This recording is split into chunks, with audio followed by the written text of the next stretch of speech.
স্বামীর কাছে হাতের রুলি চাওয়াই কাল হয়ে দাঁড়ালো ৩০ বছর বয়সী আসমা আক্তার পুতুলের।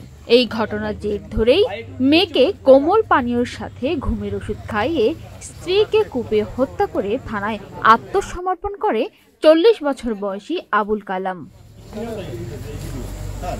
গতকাল রোববার সন্ধ্যা ৭টার দিকে বরগুনার কলেজ রোড এলাকায় রাসেল মিয়ার বাড়িতে এই ঘটনা ঘটে।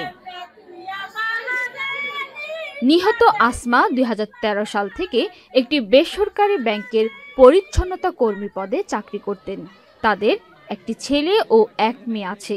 আবুল কালাম চায়ের দোকানি।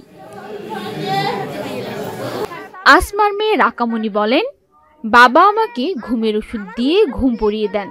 লোকজন এসে আমাকে ঘুম থেকে ওঠায়। এরপর দেখি আমার মায়ের দেহ রক্তাক্ত অবস্থায় মাটিতে পড়ে আছে।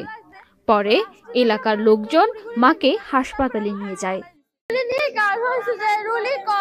কবে দেবে? তারপর আমার আম্মু বলছে যে রুলি কবে বানাই দেবা। তারপর আমার বাবা রুলি নিয়ে গেছে তার জন্য।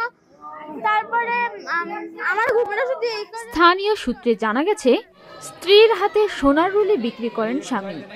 স্ত্রীর রুলি ফেরত চাইলেই প্রায় সময় তাদের সংসারে মারামারি হতো।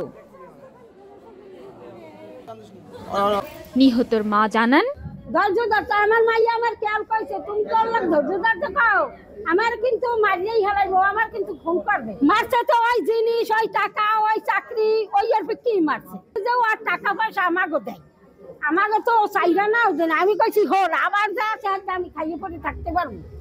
আর দুইটা ওই যে গুঁড়ো করা ওই কেনা পালবে কেনা খালি ওই মাইফা দুইটার মুখের দিক চাইয়া খালি কইছি ধৈর্য ধরতে একটা জীবনের মনে গেছে। এ বিষয়ে বরগুনা সদর থানার ভারপ্রাপ্ত কর্মকর্তা দেওয়ান জগলুল হাসান জানান, রাত 7:30টার দিকে আবুল কালাম নিজের হাতে স্ত্রীকে খুন করে থানায় এসে আত্মসমর্পণ করেন। তারপর ঘটনাস্থলে গিয়ে ক্ষতবিক্ষত অবস্থায় আসমা সহ হত্যায় ব্যবহৃত ছুরি উদ্ধার করা হয়েছে।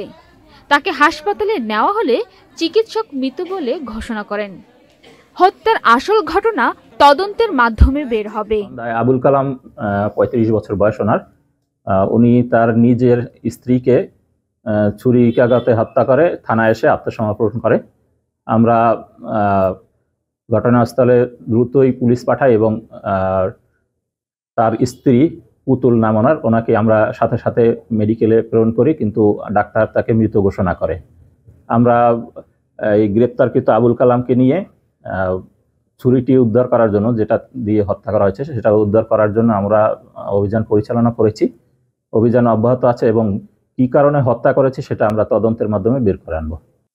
আসলে তার স্ত্রীর দেহটি ফ্লোরে পড়া ছিল এবং রক্তাক্ত অবস্থায় ফ্লোরে ছিল।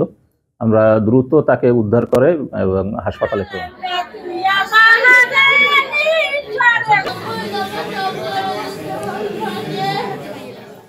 পান্না আক্তার, চ্যানেল আই।